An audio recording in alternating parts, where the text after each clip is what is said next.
The best product leaders aren't just product managers. They are part psychologists, part economists, part strategists. They see the world through a lens of first principles. But how do you move from theory to practice? How do you stop being a victim of chaos and start being the architect of your own outcomes? This is the Sovereign PM, the podcast that deconstructs the ideas of product strategist Schwarzkopf to give you a more powerful way to think and lead. It's time to own your outcomes. Let's begin.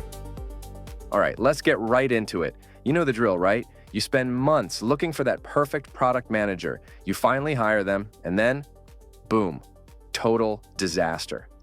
Today, we're going to break down a whole new way of thinking about hiring PMs, one that looks way beyond a polished resume to find the right person. I mean, this just hits a nerve, doesn't it? It's that awful, sinking feeling in your stomach when the star candidate, the one with the fancy degree and the big tech name on their resume, just isn't working out. Well, here's the thing. The whole idea behind this explainer is that the problem isn't the candidate. Nope. It's our entire hiring process that's broken. So how do we fix it? Here's the game plan. First, we're going to really dig into what the core problem is.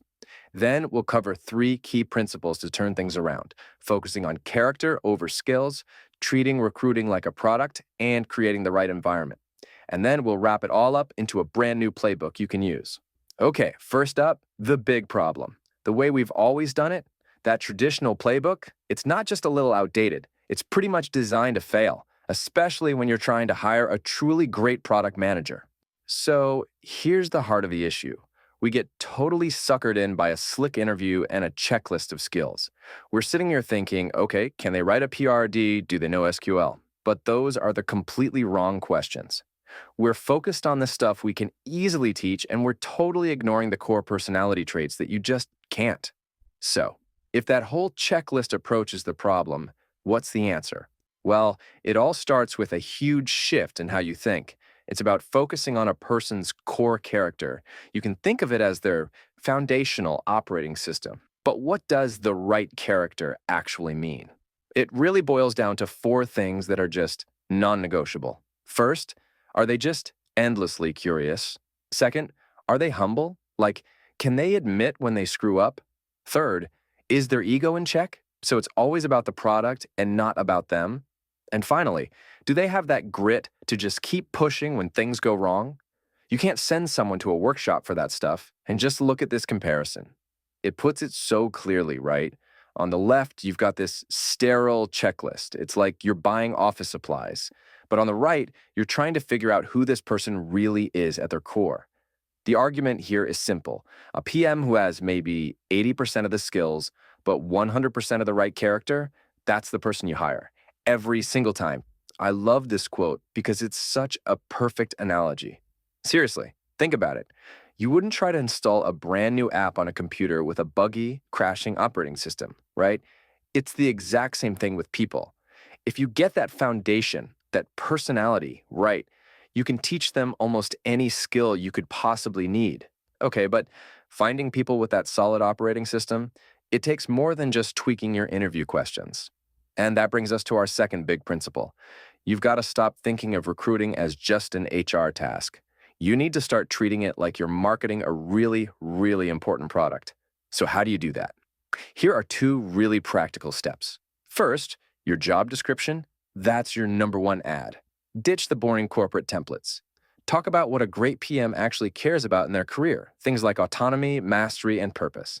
And second, give away your ideas for free. Share how you think about product on your blog or on LinkedIn. This way, you attract people who are into your philosophy, not just your paycheck. All right, let's say you've done it. You hired for character, you marketed the role perfectly, and that amazing person just walked in the door. Great. But your job isn't over. Not by a long shot, because none of that matters if you drop them into a toxic or broken system. This last principle is all about your job as a leader.